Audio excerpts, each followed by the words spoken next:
Hey everybody, VP here, and it's time for another delve into the darkest dungeon, which is what we're doing right now, man. We're gonna go into the campaign, prime campaign, right here. This is the one we started.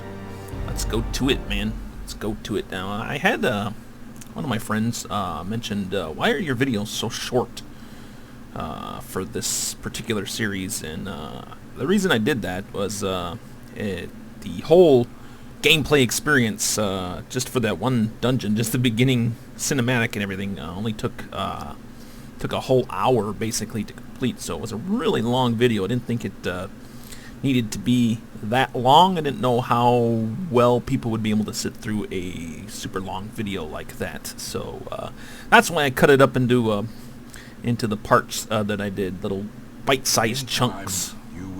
The tragic extent of my failings. Oh, I'm sure I will. Thank you, Mr. Narrator Man. So yeah, I don't know. That's why I did that. Get little bite-sized chunks. But this time, I don't know. Maybe we'll try playing it all the way through. It might take forever to upload to YouTube. That's my main problem with it. Is it just takes forever. But we'll see. We'll see what we can do. Yep, here's our guys, the OG hero, Paco, Chaco, Nacho. Nacho would have been a good name. Paco, Chaco, and Nacho. Naco works too. Anyways, so yeah, let's embark on our second dungeon. Or actually, I guess this would be the first dungeon, since the first video just showed like a... of madness and morbidity. Your work begins. Yes, it does. This is where you select a quest and form an adventuring party for 4 heroes to embark on it. Click on a quest to see the details and drag heroes into the slots at the bottom of the screen to form your party. That's right, we gotta drag all my dudes over here. And I do believe this guy's a 3rd slot man. Yep, see right here's his 3rd slot. He's the best in. He does have abilities in his 1st and 2nd slot, but he is a 3rd slot dude. So let's drop him right into the boom 3rd slot. There you go, Chaco. Chaco in the 3rd spot. Nako is a 3rd or 4th spot. As you can see here, they can heal the party for 1 to 3 health in either of the 2nd, 3rd, or 4th slots. So that's a good ability to have. And they can also do so that's a party heal, and this is like an individual heal of 4 to 5 healing to an individual in the 3rd and 4th slots. And we do have a few offensive things here in the back slots. The 3rd and 4th slot does judgment, a little bit of a damage modification, minus 25%, so she doesn't get to do her total damage. She does get a bigger crit, and she heals herself for 3 hit points. So it's a nice little offensive ability that she can use in the 3rd or 4th slot position. And as you can see by the red dots, she can attack anybody in any of the positions on the enemy team, so that's kind of helpful. And then this is her 1st and 2nd slot ability, Melee Bash, just a basic attack, but she can only use that in the 1st and 2nd position, and since she is in the 4th position, she won't be able to use that. Although it could happen where she gets pushed into the 1st or 2nd position, or dragged into the 1st or 2nd position, and then that will happen. So as you can see, there's only 1 quest open, unless we count the darkest dungeon here, but it's red. Like she says, I fear this task is beyond our things. It's suicide. This quest is beyond my experience. Look at it. You guys are cowards. You guys are all cowards. But yeah, that's why it's red and it has a skull on it. We're going to go to the green one. Scout gives you a little explanation of what you do here. Test yourself in the mad realm of your fallen ancestor. Take note of how the creatures have taken over, but don't delve too far. It's a short adventure. The adventures are divided up into short, medium, long, and then there's an epic adventure in some of the downloadable content, which is kind of like an almost endless. It's just you can leave it at any time and you can return back to it. So I've been told, but I've only tried one of those, and it didn't go. It went okay, but it didn't go too great. I didn't succeed at my task, and I haven't been back in since. And in that downloadable content, you can't go back in until you get an invitation by doing other quests. So that is what I'm doing in my other account right now. But in this beginning account here, we're going to try to just do the short one. It's Apprentice level 1. Since it's a green quest here, it's the only quest that I have. As the series goes forward, if we keep recording the series, you'll see that there'll be like yellow quests and red quests. And as your characters level up, they'll become too proud to do easy quests, and you'll have to take them on more challenging quests, which usually means that they will probably die. But anyways, we're going to go ahead and go into the ruins. Right here, see, I guess this is the ruins right here, right? We're going to go into the ruins. It's a short map. Princess level 1 of the goals are to explore 90% of rooms. So, pretty fairly easy. So, we got this selected. That's what we want. We need to provision. The cost of preparedness, measured now in gold, later in blood.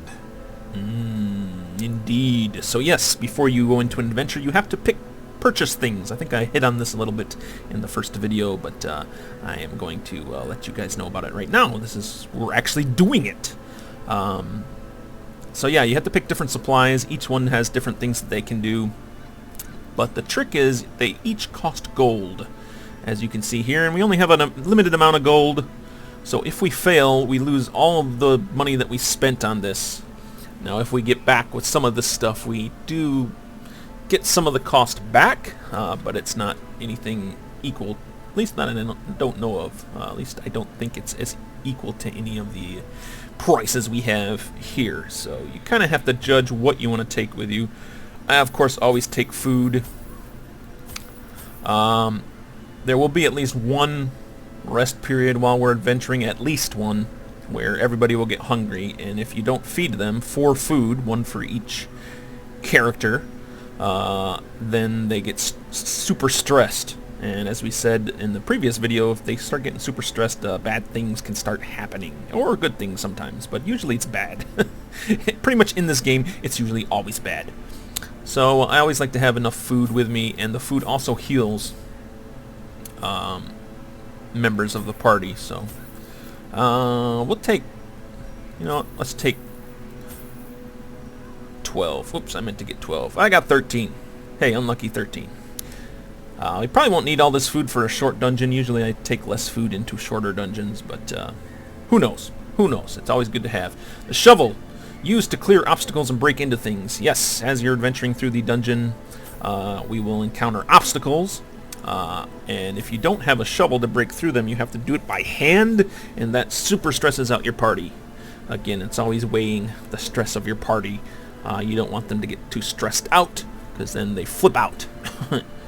And then there's these other things too. Anti-venom is used to counter blights, poisons, and toxins.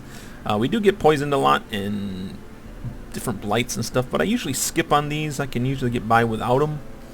And sometimes you'll find this stuff while you're adventuring in the party, in the dungeon as well. So we're going to skip on that. Bandages I like to get sometimes. Because if you ever get bled by an opponent, then this will stop the bleeding immediately. So I don't know, we'll grab a few of those. Medical herbs are used to cleanse items and prevent maladies. Can also be applied to a hero to eliminate combat debuffs. Again, this is usually a supply I personally skip off on. It can be good. Sometimes your characters will get maladies, diseases, while they're adventuring in the party and in the dungeon, and it's good to wipe it out with this. But generally I find I don't use it too much, so we're going to skip on that. Skeleton keys, I always like to get some skeleton keys because these are used to unlock strong boxes and doors. Sometimes you'll find stuff in the dungeon that will be locked, so you need keys to get into them. It's not often that it happens, but every now and then. So I like to get at least a couple of these, which should be good. Holy water is used to purge evil and restore purity. It can also be applied to a hero to increase resistances. Again, this is another thing that I don't use a whole lot. Again, we find some of this stuff in the dungeon, so it's not a super big deal, but I usually skip off on buying this stuff from the shop. So I just haven't found much use in it, really. Just a waste of money. Just a waste of money. Laudanums, soothing tincture to ensure one's mind against the horrors of the dark. This is a relatively new item. I think this lowers the stress of players, which could be useful. I haven't used it a whole lot. Maybe we should take it. Let's take it. But here's the other thing: as you purchase stuff from the shop, it fills up your inventory, and this is all the inventory you have. So if you want to get treasures while you're inside the dungeon, you need space to put it in. And the more space I take up with the supplies I buy, the less space I have to carry the treasure, which ultimately gets me more gold. So you see how that works? And torches, again, I forget what my guys have here. Torches increase the light level. Some characters, well, depending on the light level, and we'll see that in the dungeon. If it's brighter, we get different surprise. We get a chance to surprise enemies. If it's darker, we get better treasures. So it's a balancing act with the light too. And then my characters, I right-click on them to see what they have. This guy has a Warrior of Light, plus 10 damage if the torch is above 75. So this guy likes it when it's very bright in the dungeon. So keeping the torch light high is really good for this guy. And then the quirks, and you'll see as this series continues that these quirks, the bad stuff in red here, will grow quite long compared to the good stuff over here. So this guy has in town, he will only pray for stress relief. So that's the only way he can get rid of stress in town, is to pray. And when you first start off, you only have one slot to pray in once that area opens. So this is kind of a limiting one, but it's not the worst quirk a character can have. And then he's a kleptomaniac, which he's prone to stealing items. Pretty much that means if we find treasure, sometimes he'll just step forward and say, I'll take that. So that's another minor one that I can easily work with. So, but he likes 10 damage if the torch is above 75. Okay, so that's good. I get bonus damage. This guy has a hard noggin. He's 15% stun resist. Awesome. He's a Night Owl, plus 2 speed if the torch is below 26. So this guy likes torch below. He likes dark, less torch.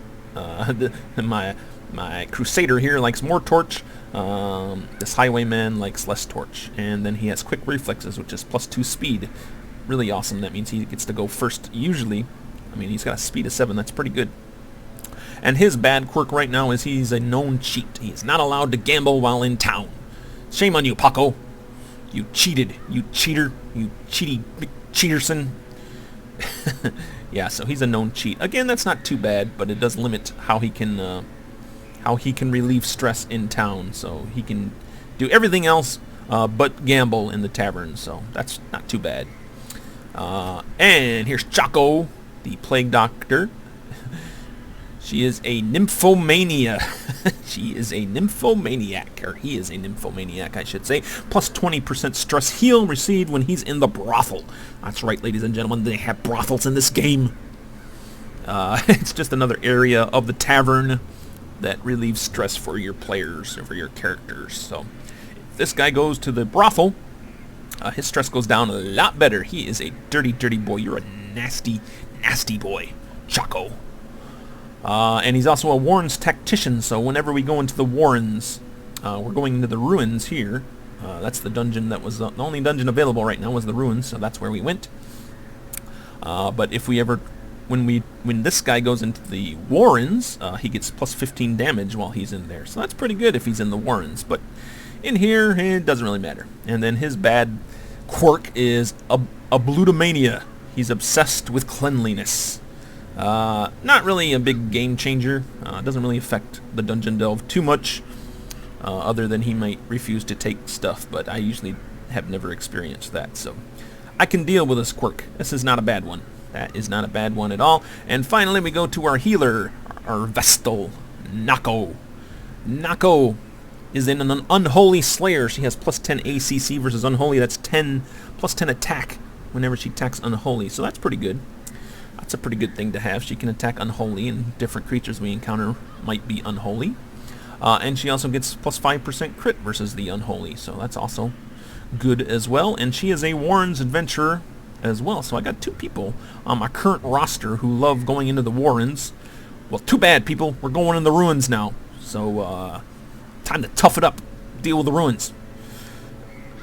Warrens adventurers, minus 20% stress in the Warrens, so less stress when she's wandering in the warrens, but it doesn't affect the ruins where we're at now. And she has 2 bad quirks here.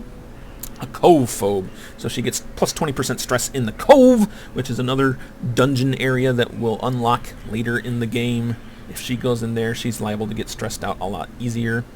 And then she's thin-blooded, which gives her minus 10% to blight resist, and a lot of enemies do blight, so that could be a potential issue for her. But again, it's not too game-changing. It doesn't affect the game too much. So there we have it. That's our roster, guys. We got our gear.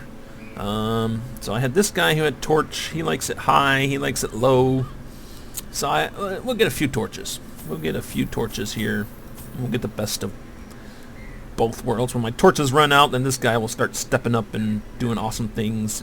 When the torchlight is high, this guy will be doing really good. So that's it. We got our provisions. We got our party. We are down to 2,880 gold, so hopefully we come out ahead. And we're going to embark right now into our first dungeon. Your first expedition into the ruins of your ancestry. Be curious, be careful, but most importantly, be dark. I don't know, I just added that. It's darkest dungeon, might as well be dark. Alright, let's press spacebar or click to continue. Take it away, narrator. It's your cue, narrator. Usually the narrator says something, but he probably won't until I am talking, and then he'll start talking over me. So we'll just keep going. So this is the dungeon. I can hit this little button here, or this button here shows me the map. Here is our dungeon, guys. These are the rooms we have to explore. This is where we start. So pretty straightforward for our first choice. We go here, and we have to explore all but one of these rooms, if I did my math correctly. So we're going to select this room, and off we go. Anything to say, narrator? Okay, nothing. Alright, we're just going to click ahead, see what we're doing. Some guys are getting stressed already. That's what that little symbol is above their head. They're already stressing out, dude. It's just the beginning. Alright, touch the torch. Hey, we got a torch right. Treasure could staunch the flow of otherworldly corruption. Yeah, it could staunch the flow of otherworldly corruption. There we go. We got a torch. This dungeon run is starting out great. Alright, it's our first door. Not too bad. First corridor wasn't too bad. What's in this room? Tell me what's in the room. Aha! We got 2 bone rabbles.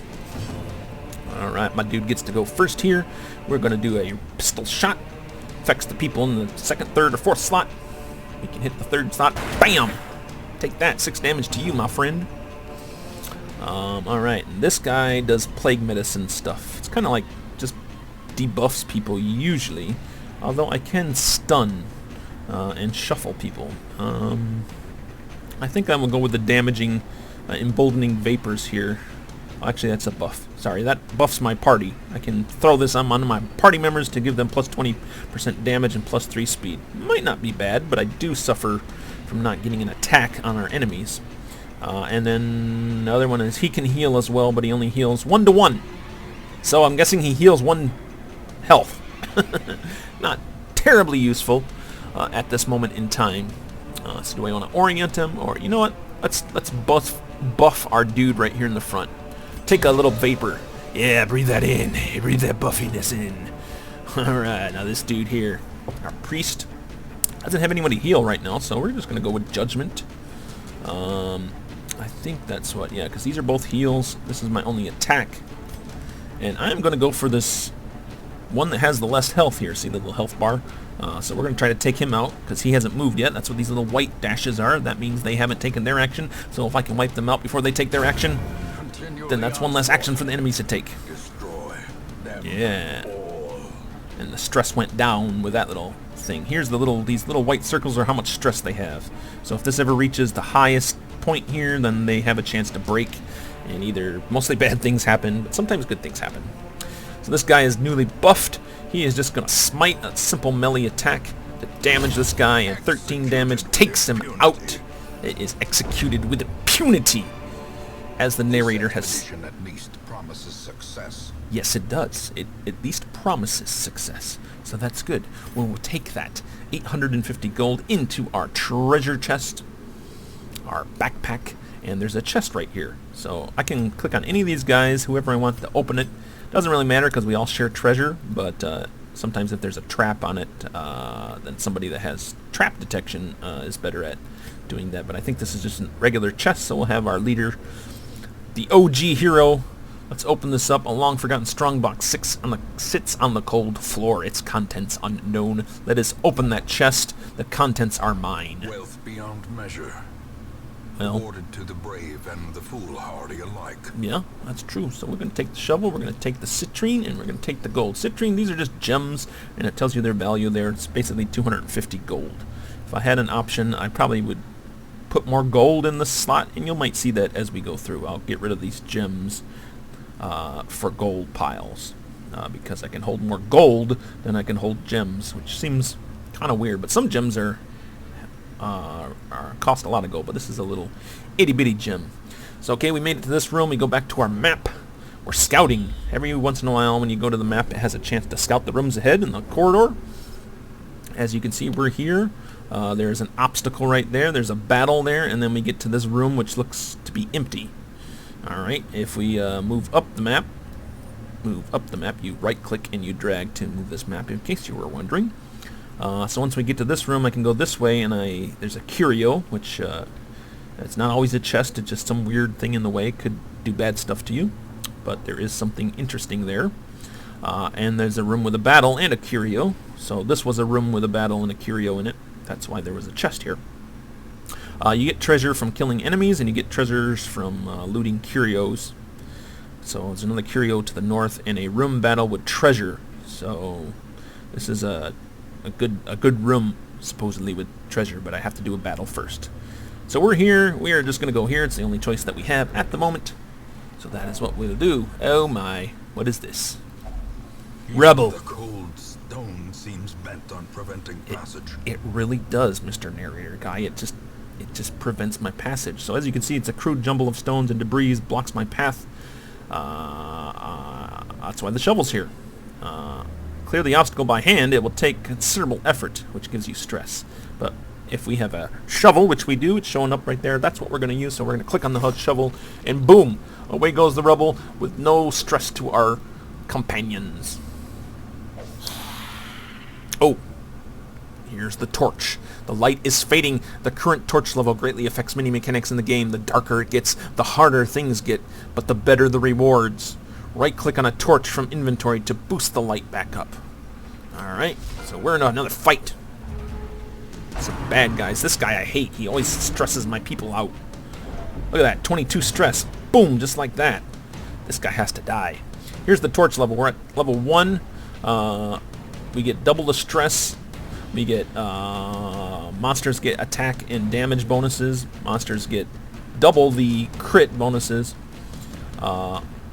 And heroes are surprised.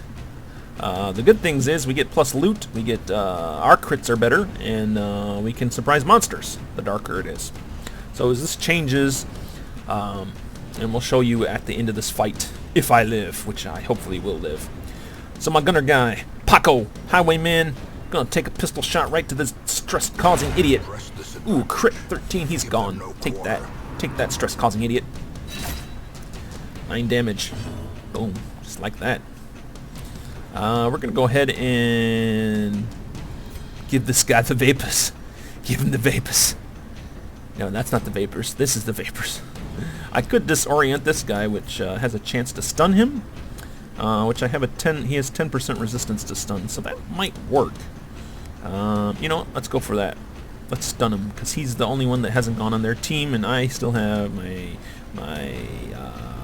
Vestian and my Crusader here. So let's go ahead and try to stun the skeleton. He's stunned and moved forward, so that's pretty good. So that locks him out of his turn. She actually is going to heal this guy. He's 24 to 33 hit points. So we're going to go with a single heal. Nobody else really needs healing. So Divine Grace heals 4 to 5. Boom. He's healed. You are healed. Alright, he will just do a regular smite on the guy that hasn't gone. 7 damage. Now it's his move, but he was stunned, so go by. He doesn't get his move. Haha, no move for you. And now we're in round number 2. Which is what this shows here, round 2. Okay. He has an action. They have an action, action, action. And you see how this works? My Plague Doctor is going now. Let's just stun lock him again. Why not? Let's stun lock. I can stun lock. I can only stun lock enemies in the, see the red dots, the 2nd, 3rd, and 4th position. So we'll stun lock this other guy. Why not? Have a little stunnage. Have a little stunnage there. Alright, she will heal. We're on her again. Heal 4 to 5. Boom. Good, good, good. Pistol shot. Let's see if we can finish off this guy here who hasn't gone and who is not stunned. See, this guy's stunned. Bam! 7 damage. Okay, he didn't get to go because he was stunned. Sucks to be you.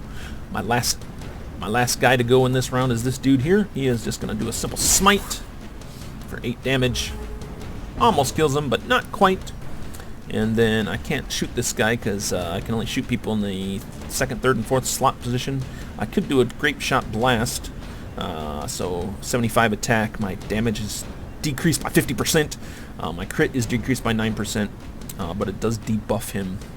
And the other thing I could do is just open his vein, which causes bleed. He's a skeleton. He has 200% bleed resistance, as you can see in the bottom of the screen there. So it doesn't really do a whole lot, but the damage modifier is minus 15%. My grape shot blast is minus 50%. So this is the higher damage on this guy if I land it. There it is. A faint hope blossoms. Hey, a faint hope blossoms. And you need hope in this game, because let me tell you people, it gets dark. Very dark. So yeah, as you can see here, our torchlight is pretty low. So we're just going to right click on the torch. Boom. Let's just bring it full light so you can see the difference. A blazing star is born. It's a blazing star. So now you can see our light is at 100%. We get double the dodge, we get double the scouting, we get a chance to surprise monsters by four plus signs there, monster surprise. So there we go. Not too shabby, but our chests are it doesn't say anything about the treasure, but our treasures are worse now, while the torchlight is high. Alright, this was that empty room we went to. Sure enough, it's empty. Now we have a choice. Do we go to this room, the battle with the curio, or the battle with the treasure? I am tempted to just go to the battle with the treasure, and we'll leave this room as the skipped room for us, so we can complete this quest. So I'm going to go up to the treasure room. We do have a curio in the way, but that is okay. Let's start marching with our high torchlight. You got a little stressed out from that. Here's the curio. It just happens to be a pack that contains loot, a key, and 100 gold. Okay, we'll take that. We will take that. Torchlight went down again. Now my stress is, I get plus stress. We get plus monster crits. Enemies can crit us easier. We get a plus dodge, a plus scouting. We have 3 pluses of monster surprise now, so less likely to surprise monsters, but still pretty high. 3 plus monsters is pretty high. Here's our battle. Some baddies over here. Alright, he's a stress person. I hate these stress causers. This guy does a lot of damage, and this guy is just, he's just like a little infantry skeleton dude. A basic soldier, if you will. So yeah, I want to try to stun this guy. So that's what we're going to do. So I don't want him stressing my people out if I can help it. So, have a disorienting blast, Mr. Cultist Acolyte. And now he's up front so we can kill him. Look, that was his turn. He was stunned. He's going to rend for the old gods. 2 damage and a bleed, unless I resist. I resisted, so that's good. Graveyard Slash. My guy dodged. Nice job. Nice job, OG hero. Okay, Paco. Have Paco shoot this skeleton in the back. Crit. 11. Actually, I should have had him take out the stress causer, but that's okay. We're all pretty good on healing right now, so I don't think she needs to heal, so we're going to go ahead and attack. And we will cast Judgment. The stress causer. Yeah, the lightning bolt of Holy Fury. Take the lightning bolt of Holy Fury. Alright, this guy can only attack the 1 or 2 position. So we're actually going to smite this guy. We're just going to try to get rid of him. He's got 9 health. No, I did 6. It's not bad. Next round. I get to go first. He can take out the stress dude with a pistol shot. Bam! Confidence surges as the No enemy stress for you, my friend. And we're going to go ahead and stun this guy. Let's see, he's got a 25% stun resist, so yeah, that's a good move. Oh, but I can't because he is in the first position, and I can only stun people in the second, third, or fourth position. So we will give our buddy the vapors. Get the vapors, man. Breathe it in. Get some power. Ow. How dare you. How dare you. Now he has a little bleed here, so he's going to take 1 damage per round for 5 rounds. So that's 5 points of damage on this guy. 1 damage every round unless I get a bandage on him, which I probably will when it comes to his turn. Because I can't use these until it's the person's turn. So the OG hero is going to smite again. It's his best ability, really. I mean, I got these other ones, Zealous Accusation, but as you can see, the damage modifier is 40%, minus 40%, minus 4 crit. Stunning Blow is basically just to stun people, so he has a little stun as well. Base damage isn't bad, but it's 50% less damage, but it's 100% chance to stun. This guy has a 25% stun resist, so I'm not going to do the math. I'll let smarter people than that figure it out. And then he's got this defensive ability that he can use on himself in the first or second position, which increases the torch plus 24, so we get lots of more torchlight. And then for himself, he marks a target, and then he buffs himself plus 20%. So he gets 20% protection. So he could shield himself, but I need him to do the damage. He's got to be the DPS. That's damage per second for you non-gamer people out there. And we're just going to go with the smite. It's nice, good damage.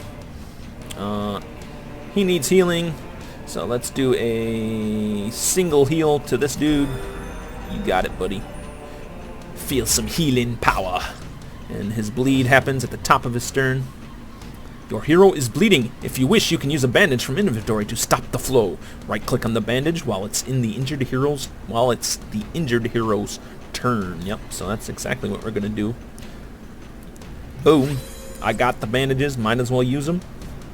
So now he won't bleed anymore. Isn't that nice? And this guy's only got 5 health, so let's go ahead and open his vein. Boom! Dead, my friend. Ooh, look at all these shinies. Seize it. Oh, we are going to push on to the task's end, my friend. Look, a sapphire. The value is 1,000 gold. So this is one of those cases where I would hold on to the sapphires and get rid of the citrine if I need to. I got some more citrine, so now I got 500 gold basically here. And then these are the treasures of the game. Like I said, the artifacts in the last video. Every artifact has a positive and a negative. Usually, this is one of the rare ones that just gives you a positive. So it gives any player +1 speed, and we just select what player we want it to have. And I wonder, yeah, we'll give it to him. Drop this into the slot. Now he has +1 speed, and that's reflected right here. Speed 2. So without it, he's a speed 1. With it, it just gives him +1 speed. So speed 2. I could give anybody speed. Like that guy already has 7 speed. This guy has 7 speed. She has 4 speed. So he's the guy that needs it most. The faster we can attack people, the better off we are. And then we will open the chest. A chest with your family sigil. Well, let's open it, and this one doesn't require a key. There's a little question mark here. Used to unlock strong boxes and doors. Oh. I've never had to use this to unlock doors. That's interesting. I wonder if that's a change they've made. Anyways, but we don't need to use a key here because it's not locked. The contents are mine. Oh, we got another artifact, guys. A Book of Holiness. It's uncommon, minus 20% stress. That's pretty good. But the bad thing is you get minus 10% death blow resist. And death blow, when you reach 0 health, you still live, but every time you're hit thereafter, there's a chance you will die. That's what the death blow resist is. So if somebody's holding on to this, they'll get 20% less stress for the whole fight, for the whole dungeon, as long as it's in their hand, in their inventory. But if they ever fall the death blow, there's a minus 10% chance to their death blow resist, which means they have a better chance of dying. So risk reward, that's what this game is all about. And then a jade is another gem that's worth 375 gold. We will take all of this, and you know what? Who's the most stressed right now? Let's give the plague doctor. I'll give it to him. I'll give it to this guy. It does give him 10% death blow resist, but hopefully we can keep him away from that threshold and not have to worry about it, and he just gets the happiness of not being as stressed. Don't stress, man. You don't need to stress. And then back to the map we go. We are here. The only place we can go is here, or we can go back to this room, which we don't want to do right now because we're trying to explore 10% or 90% of the rooms. And into this room we go. We have no scouting, so this is a kind of a blind journey down the hall. Do we make it? Oh, a trap. I'm surprised I didn't see that trap. Ancient traps lie in wait. Yeah. Unsprung and thirsting for blood. They are thirsting for blood, my friends. Usually my dude here can find those traps, but he's not really got much experience yet, and our torchlight is a little bit low. So now you can see we're at double stress. 1 monster attack and damage, double monster crits. Our heroes have a chance of being surprised, which really sucks when your heroes are surprised. But we do get plus loot now, which our loot is better, and we get better player crits, and we still have a chance to surprise monsters. So we'll keep it dark for the next room here, and maybe we'll light it up afterwards. So this blue arrow usually means, I don't know, it usually means there's a scouting thing here, but it didn't scout for us, so never mind, it's just an empty room. So we're just going to go ahead. I can either go down to this room, which we haven't seen, but then I would have to backtrack up here, and whenever you backtrack in the game, your players get stressed out. So, another pack, let's open it. Finding the stuff is only the first test. Now it must be carried home. Yeah, no, it must be carried home. So again, gems, got some food here, which I overfooded coming into this game. I probably can use some of this food because we are low on health. You can use your food to restore health. Doesn't restore much health, but it does restore some health. So we're going to take all. These are the crests. It's one of the currencies you need in town. So that's pretty cool. We got 4 crests for that. And let's go ahead and eat. It's probably going to ask me to rest soon because we've went through quite a few rooms. But just for now, we're just going to go ahead and ding our guys up here and kind of top them off a little bit since I have so much freaking food and we're almost done. Alright. And now we continue down. We are in a hallway, right? Yeah, we're going to the next room. Now it's really dark. So we're at 3 times the stress, 2 times monster attack and damage, 3 times monster crits, 2 times, there's 2 chances of our heroes being surprised. We get plus 2 loot, plus 2 to our crits, and we have only a plus 1 chance of surprising monsters. We're a plus 2 chance. So what I'm going to do, I'm just going to keep going. I'm going to keep going to the next room. Hopefully there's no traps here. Sometimes you can see the trap on the ground before you get it. There you are. Hunger. The exertions of adventuring have produced a growing hunger amongst the party. So yeah, you can say, I don't want to eat. And if you do that, you eat nothing. You take 20% damage plus stress damage. So you don't eat, you lose health, and you get stress, which is really important. You don't want stress in these dungeons if you can help it, because stress is inevitable and it will get you eventually. So I always carry enough food. You usually need 1 for a party unless they have like a bad quirk on them that makes them require more food. So in this case, I can eat 4 food, regain 5% health, and satisfy our hunger, which is what we will do. It is now total darkness, guys. We are in total. Oh no, there's a little bit of torchlight left. So this next fight could be dangerous, or it could be no fight at all. Well, so far this quest has been pretty easy. I only got 1 more room to explore, which is right down here, and I'm just gonna keep it dark. Darkness holds much worse than mere trickery. Yeah. And boogeymen. Boogeymen. Gotta beware of those boogeymen. So here we are, guy. We are at Blackest pitch. We are stumbling darkly through the dungeon like an idiot. Which gives us, our characters, 4 stress, gives monsters +3 ACC and damage, +4 monster crits, +3 hero surprise. But I get +3 loot now whenever I find loot, so that's good, and my crits are a lot higher. Of course, this guy is suffering right now. Well, he's not suffering. He's actually doing okay because he just gets bonuses if it's higher light level. This guy is actually doing better. What did he have? What was his quirk, guys? Night Owl, +2 speed. So he's like at 9 speed right now. He's like the fastest member of my team at the moment. So that's pretty good. All right, we got another rubble here. Good thing I have a shovel. We will use that. I only got 1 shovel left. That is okay. And the final room is it a fight? The darkest fight in this darkest dungeon. Oh yeah, look at all that. All right, here we go, guys. A final fight of this darkest dungeon. We will start off with a pistol shot. Now this guy is the stress causer. I always try to target stress causers. Although this guy in the back, the bone arbalist, is a pain in the butt too because he can damage multiple players. This guy's just kind of tough, kind of a tanky guy, and then of course we got the regular bone soldier who's just a regular guy. He can still do damage and he does bleeds and nasty things. So, but I am going to try to shoot the stress causer here. I don't want to be stressed, although I'm tempted to just shoot at the herbalist.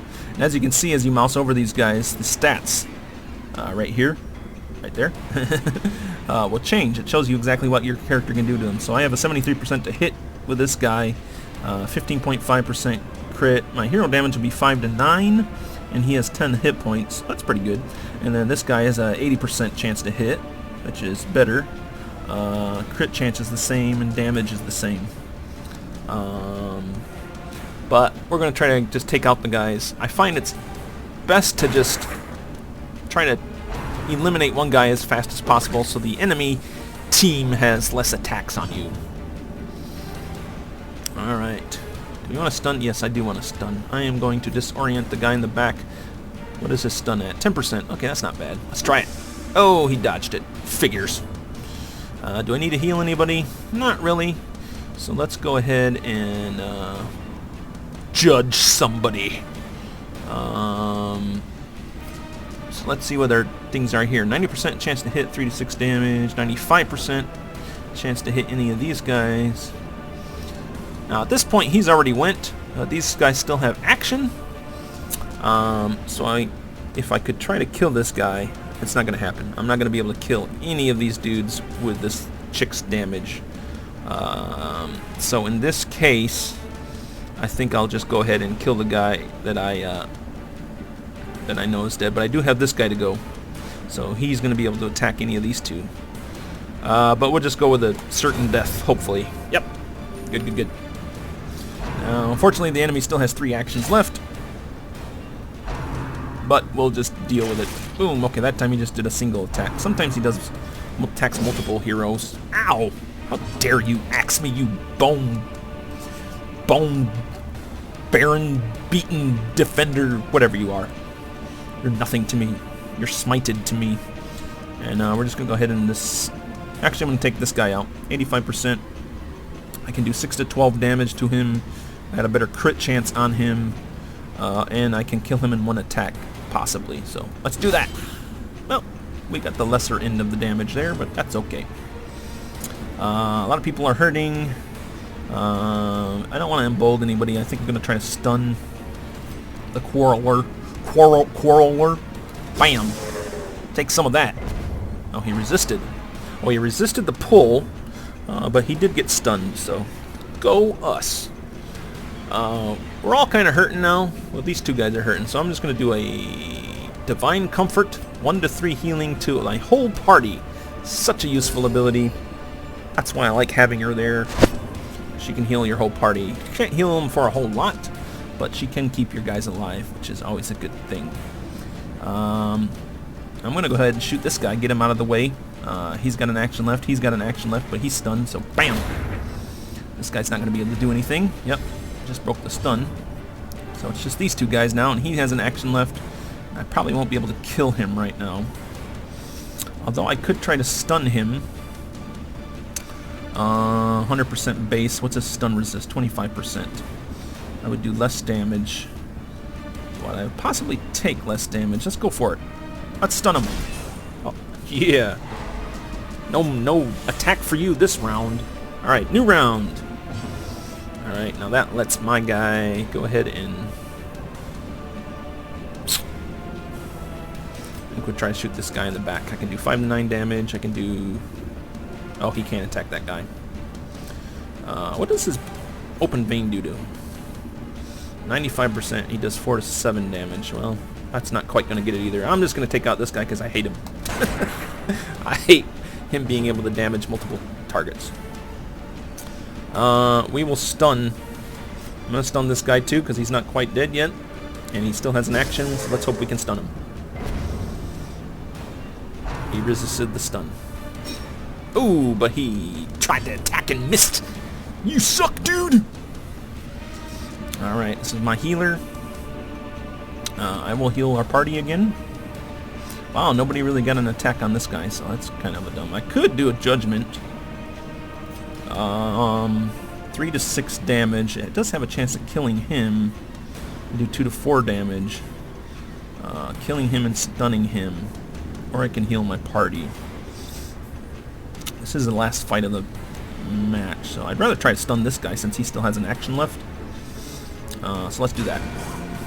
Doesn't quite kill him. Oh, and it didn't even stun him. Well, darn. That's okay. My OG hero can give him a nice swipe. Oh, he's still standing. What a tough guy. Dead weight. I think that pushes people back. Yep. So it's a push effect. This is a nasty thing that happens to enemies. Some enemies can push your parties back, and that's where your abilities come in handy. It's like knowing which abilities you can and can't use in different positions, because sometimes if you get pushed in the wrong position, your character is screwed, because then they have to spend their turn to get back to whatever position they're in. But in this case, I think we're okay. I'm just going to go ahead and pistol shot this guy, hopefully finish him off, but he dodged because he's a punk. Oh, how dare you. I should probably heal. I'm going to do a party heal again. I know these guys are both hurting pretty badly. Sometimes you can crit on this. But hey, that was a pretty good heal, though. And then we're just going to smite this guy. He hasn't gone yet. He's almost dead. Now he is dead. You have been smited, son. Okie dokie. So that leaves us with this guy here. Alright. Well, I can stun him again, but this turn's already over this turn, so I'm just going to buff my big dude here. Buff my tank. Let's get that final push of damage on this guy. Unless my Paco Highwayman pull it off, which he does. Yay! So look. Success so clearly in view. Yeah, it's clearly Or in is view. it merely a trick of the light? Oh, I think it's not a trick of the light in this case, my friend. I think we actually pulled it off. So, ha, ha. Here's the treasure. Let's grab it. Again, this is another gem. They are worth 5. My quest is complete. Now it gives you the option to return immediately to the hamlet, or you can continue adventuring. Since there's a chest here that I haven't looted yet, I'm going to continue adventuring for now. And what happens is... now that I've completed my quest, I can just click on this at any time and complete my quest and go back to the hamlet. So if you complete a quest, you can basically if you complete a quest, you can, I forgot where I was going with that. You can return at any time to the hamlet, or you can continue adventuring. So if you do really good in the quest, I've already completed it, and your guys are pretty healthy, their stress levels are pretty low, sometimes it's worth it just to keep going into the other rooms you haven't explored, if there are any. In this case, obviously there's only one room we haven't explored, and I'm not really interested in exploring it, because then I'd have to go backtrack all the way back here, and this will cause stress, this would cause stress, so the journey would cause too much stress. But I do want to continue adventuring so I can get this chest here, which I will open. A chest with my family's sigil. Alright, let's open it. It's trapped. Well, darn. So he's bleeding. which would matter if I was continuing adventuring, but since I'm just returning to the hamlet, it's not going to matter at all. And that's it. Now we return to the hamlet, and all is well. We have completed the first of the darkest dungeons. Yeah, collected treasure. Let's, pump that up. Pump that money up. So again, I got quest rewards. I get 3,000 gold, I get 4 crests, and I get a stun charm artifact that gives me 20 stun resist, but I have -2 dodge. Again, that comes in with the positives and negatives, everything. These are the quest rewards for just going into the dungeon and completing it. This is everything I collected while I was in the dungeon and how much money I get from it. So I would say we got a pretty, we got a net gain here of quite a lot. And then these are the heirlooms that I collected in addition to the treasure. So I got 4 from this, 4 crests for just the stuff that I found. All in all, pretty good. Here's the scary part sometimes, so now these guys have all gotten, I don't even know what they call this, but let's open them up and see what they got. Alright, he got a bad thing. He is now -5% max hit points. You've gone soft, OG hero. You've gone soft. He's a beast hater, though. He really hates the beasts, which is kind of funny because we didn't fight any beasts in there. But hey, I'm not one to judge. So now he gets 15 damage versus beasts, but he does -15% stress versus beasts. So he's a good player to take against beasts. But he's also soft, which gives him -5% max hit points. Now we can heal these things in town once the proper places unlock for us. Okay, Paco, what'd you get, my friend? You did a lot. He's nocturnal, and it's a bad thing. So now he has -2 speed if the torch is above 75. So this comes in with the torchlight, playing with the torchlight and your character's strengths and weaknesses. He has -2 speed if the torch is above 75 now. So the higher the torch gets, the slower this guy gets. He likes being in the dark. He's a ninja, basically. Paco. I should rename him Paco Ninja. Yeah, so Paco likes it dark. And then Chaco got something. Automatonophobia. Automatonophobia. I don't know. Maybe somebody in the chat can tell me what automatonophobia is. Apparently in the game it's +20 stress versus humans, which is awful. Because a lot of the enemies that you fight are going to be humans, especially in the ruins. All those guys we fought, those cultists, were all humans. So now whenever we go against humans, this guy is going to have +20% stress versus humans. That means when the humans do the stress stuff, stress abilities to my player, this player, then he's going to get even more stress. So that's kind of a bad thing to have on him. He's unerring, though. +10 damage with his ranged skills. So that's pretty cool. He gets 10% damage to ranged skills. And you do have a chance to lock these in. Once stuff unlocks in the city, you can lock this in, so it never goes away. Like sometimes you'll adventure with your party and one of their things will change. Like this could change to something else good. So if you get a really good ability, it's always good to try to lock it in, but it is expensive to do so. And the same thing with your bad stuff. Your bad stuff can get locked in if it goes unattended for too long. We did get 2 resolve experience, so as you can see now we are still level 1. These guys are doing pretty good because these were my original guys, the OG Hero and Paco. They're about a quarter of the way, maybe half of the way to level 2, so that's pretty cool. And these guys, this was their first adventure, so they just got their feet wet. But we will return to town now. Upon returning to the hamlet, be sure to check the activity log. Let me share with you the terrible wonders I have come to know. Alright, tell me your terrible wonders. So here's what I was kind of explaining, the severe negative quirks. Over time, some of your negative quirks will lock into place and become severe. And as you can see, there's like skulls by them when you look at them. That means they've been locked in. Severe negative quirks cost much more to remove in the sanitarium. So if something becomes severe, it's going to cost you a lot more to get rid of it. Whereas if it's not as severe, just a regular old negative quirk, then you can get rid of it cheaper than the severe one. So, booyah! And then you always get this little activity log at the end of any dungeon that you do. Week 2, Tavern. The Tavern is now unlocked. Abbey. The Abbey is now unlocked. And then Advanced Ruins, advanced to Mastery 1. Nako is now Apprentice Vestal level 1. Chaco is now Apprentice Plague Doctor level 1. So yeah, that was their first dungeon, so now they're apprentices rather than rookies, although rookie isn't the official game name for them, but that's what they were. That was their first adventure. And then, of course, down here tells you just what you did. The OG hero Paco, Chaco, and Nako were successful in exploring the ruins. Level 1 short. Go them. And then this just keeps track of what happened. So here's week 1. It even says, I set forth to explore the ruins. Stagecoach has arrived. All this stuff. So this is just a history of what has happened. This is basically your quest goals. I successfully completed your first foray into the ruins. Defeat the apprentice necromancer. So that's our next big step. Although we can do these in any order. You don't have to go in order for these.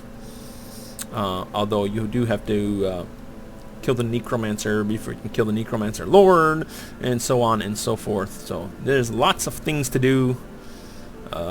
Raise an abomination to resolve level 6. So yeah, you get goals for just goals. You don't really get anything for these goals. They just check them off. Feels good when you get them checked off. Why all the concern? I've seen nothing horrific. Yeah, you've gone soft, OG hero.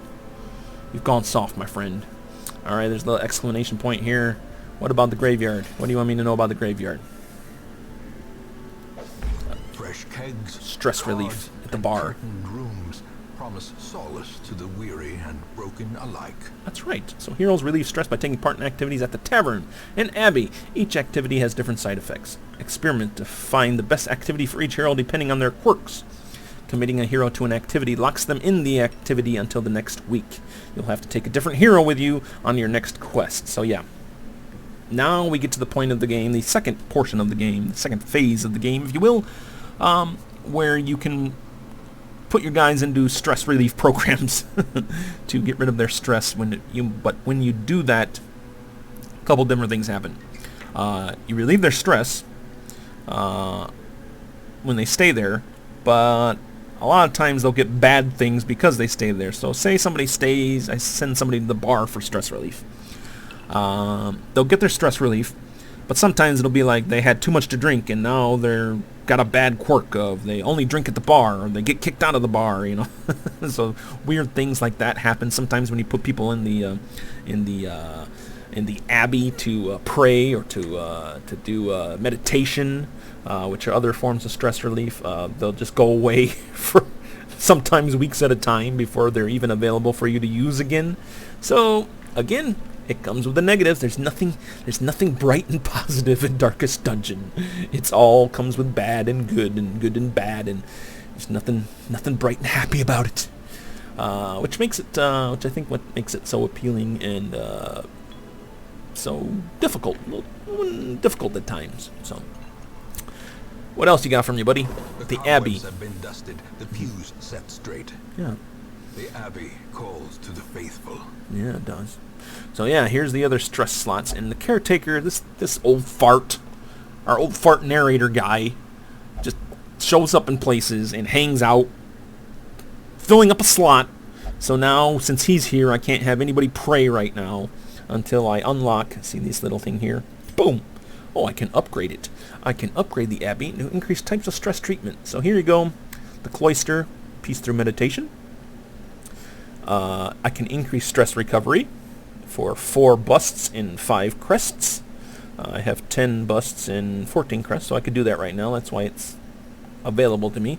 I can improve the prayer facilities, which increases the stress relief in the prayer facility, but since the old caretaker is there, that's really not going to help me right now. He'll move next week. He'll be somewhere else. He just pops around. Is basically useless and taking up space. Careless caretaker. And then the penance hall. Flagellation brings absolution. Yeah, you can get absolution through punishing yourself. That's basically what that means.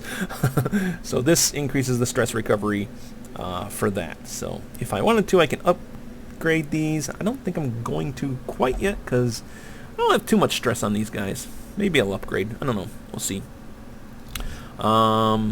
So yeah, so we've opened that. We opened the Abbey. The sanitarium is still locked. That's where you cure diseases, maladies, and quirks. You can either lock in good quirks, or you can get rid of your negative quirks by paying money. And then this tavern's the other one we open for stress relief. I can drink my cares away, the thrill of winning. I can gamble, or pleasures of the flesh. So we go in here. Upgrading the tavern increases the types of stress treatments and their effectiveness. So kind of the same thing as in the Abbey, but they use different resources. This uses 2 portraits and 5 crests. And again, it's just increasing stress recovery, increasing stress recovery, increasing stress recovery. As you unlock this one, then this one becomes available, and there's a price that goes with that.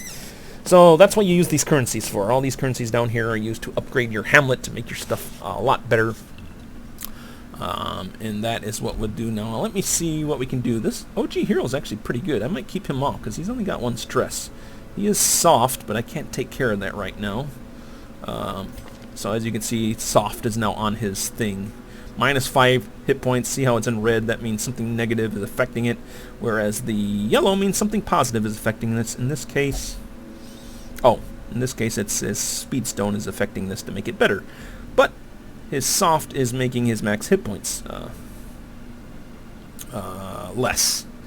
Not a big deal, but I do want to get rid of that eventually. But he's not too stressed out. He's only got 1 little bubble there. This guy, Paco, has 3 bubbles. He might be able to use some stress relief. Maybe not, though. I could probably push him to the limits a little bit more. So he's got 7 speed. Yeah, he just needs to have low torchlight. Chaco needs some stress relief. Poor guy. Chaco, let's see. I'm just looking for stuff. He gets +20 stress healed in the brothel. Well, guess what, my friend? You have earned your spot. Chaco, you have earned a right to go to the brothel. So see, it costs 1,500 gold. So it's kind of expensive to get rid of the stress here, but you do got to keep this intact, because the next time you go into a dungeon, it's going to increase. And I can't remember for sure or not if this decreases a little bit between weeks if they're not doing a stress relief activity, or if you actually have to put them in a stress relief activity to get rid of their stress. I'll have to watch that a little more carefully. We'll have to watch that a little more carefully to see if it actually works. So, yeah, Chaco's going to be in the brothel for that. Go Chaco. And then, yeah, we'll confirm the treatment. Shall we settle on a safe word? Oh, you're so dirty, Chaco. Dirty, dirty plague doctors. You just never know what they're up to. Okay, and Nako, my healer, is pretty stressed too. Does she have anything special for herself? 10 AC versus Unholy, -20% stress. So she doesn't have anything that helps her with stress relief or that prevents her from getting stress relief anywhere. And she's a Vestal, which is kind of like a priest. So let's go ahead and let her, I would have her pray, but the, this crazy caretaker's there, Nako. You know what? No, Nako. You know what? Have a drink. You're a priesty lady. Have a drink. It's okay. I won't tell. I won't tell if you won't tell. This could end badly for her. She might get like some bad thing out of this, but it's either that or peace through meditation. But you know what? Nako is a rebel. She wants to drink. She doesn't want to spend her time in a quiet place meditating. No, no, no. She's gonna drink herself to death. Well, hopefully not to death, and hopefully not into a negative effect. So the OG hero and Paco, we're going to keep out. Paco is a little stressed, but it's not too bad. So now I only have 2 heroes available on my roster. 4 out of 10. So let's go over here to the stagecoach for my last event of this video. And let's see who's ready. Who's the eager fools ready to get into the darkest dungeon. And actually, maybe I'll upgrade this. See, I upgraded it in the last video, didn't I? Stagecoach network. Increase the number of recruits available for hire. Oh, I can't yet. I need 16 deeds and 15 crests. I only have 1 deed and 14 crests. So, yeah. Can't do that yet. But I would have 5 heroes there. Actually, I can't do this either because I need 3 deeds. I need deeds to upgrade this. And this requires quite a bit of time to get into that. Okay, so we won't upgrade anything there. We just hire some people. Who do I want from here? I really like bounty hunters. Bounty hunters are kind of cool. Antiquarians, I forget what these guys do. Festering vapor, so it's a ranged attack.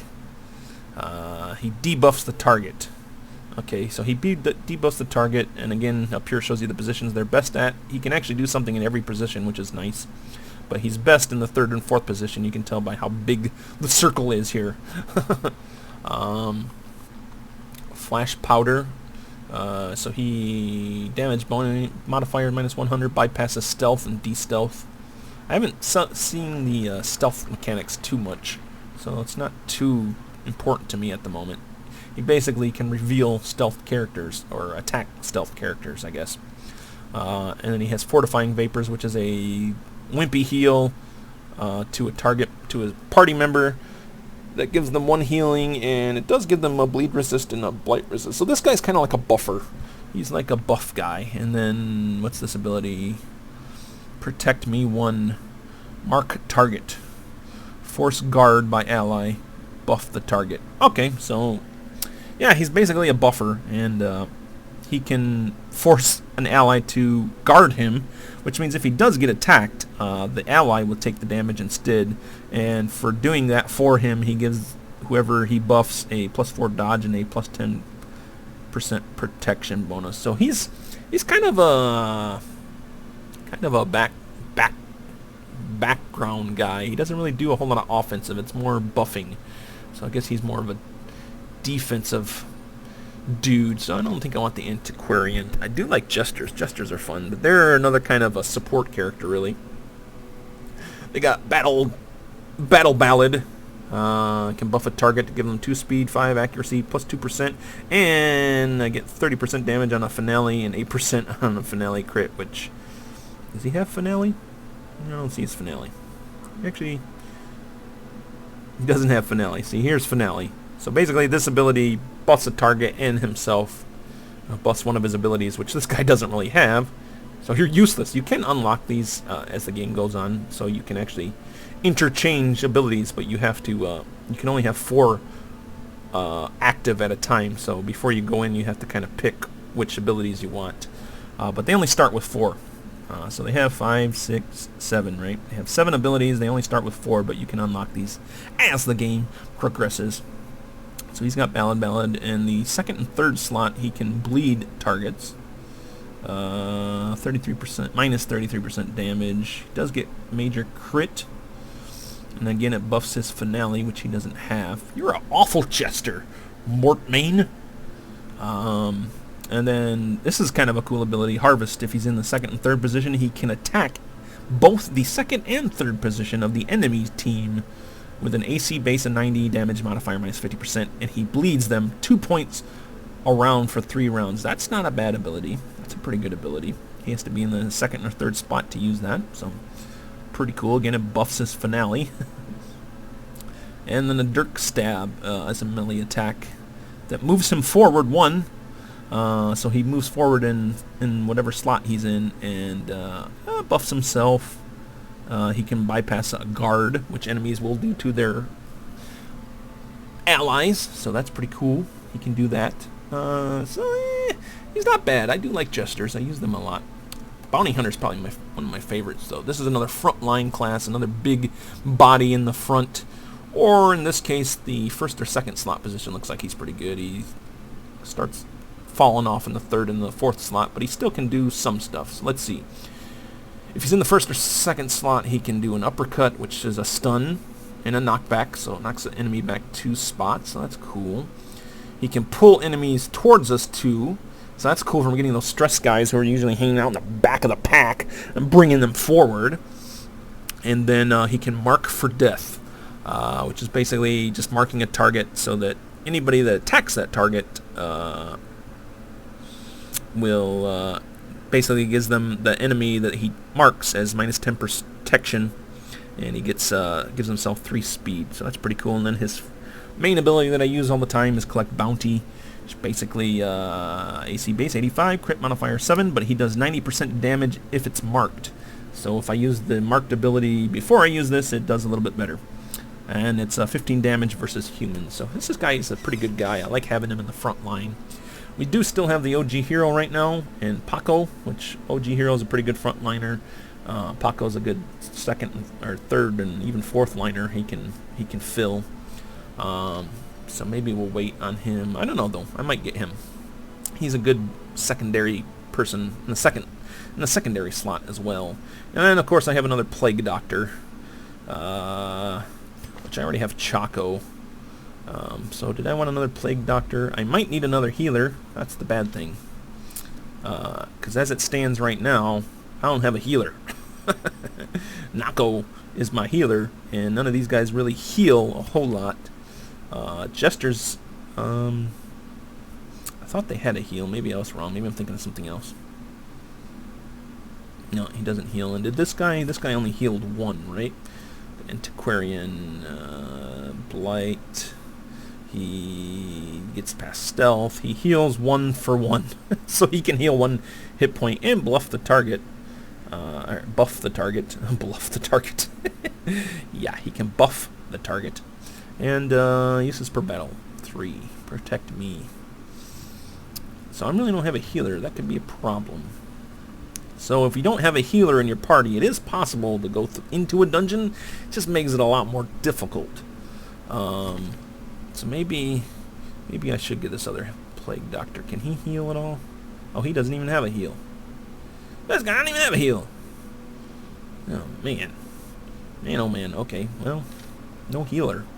Well, I'm definitely going to get... Where do they come up with these... The promise of payment. Oh, yeah. You betcha. Gonna get some payment. Okay. So, Montefort? Nah, that won't do, my friend. Let's go with the theme here. We got Paco, Chaco, Nako. Baco. You'll be a Baco. Hey, we're going basic here. Alright? We're going basic. We're trying to have some fun. I'm not going to get creative with these names. I could name him Jon Snow. I could name him any other creative name. But we're going basic. Paco, Chaco, Nako, Baco. He's Baco because he's a bounty hunter. Bounty hunter starts with a B. Baco starts with a B. It's perfect. Baco it is. That's my argument, and I'm sticking to it. Alright, so that puts Paco kind of in the 3rd slot. So we need a 4th slot guy. Now he's better in the 3rd slot. Can Paco do 4th slot? Not very well. Not very well. Can any of you guys do? The buffer can do. Oh man, I might have to go with this person. I'm not excited about their abilities. They're pretty much just a buff. They can't even attack anything, so it's kind of like a... Makes my other guys better, but it takes away one of my possible attacks on enemies. And then you... Okay, the Plague Doctor can... Okay, he can stun. Alright, we'll go with the other Plague Doctor here in this case. I just don't want the buffer right now. Plague Doctor. We'll name him... We'll name him Paco Chaco. Okay, you don't like Paco Chaco, Taco, Nako? Actually, I don't have a taco. Taco would be good. Guaco. We'll call him Guaco. Maybe I'm hungry. That could be too. Guaco, like guacamole, because he's green, like a Plague Doctor. I don't know. It works. Guaco. We'll call him Guaco. And Guaco's going to come over, and that's how we're going to do it, guys. Than the blood-soaked battlefield. Right?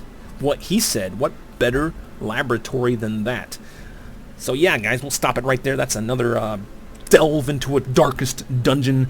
I am VP. Thanks for watching. I am signing off. We'll see you later. And hey, next time we'll take the new party in, led by the OG Hero and Paco, the veterans of my squad. They're gonna go in with these fresh recruits, Baco and Guaco, and we'll see what trouble we can get into without a healer. It should be pretty bad, if I'm gonna be honest with you.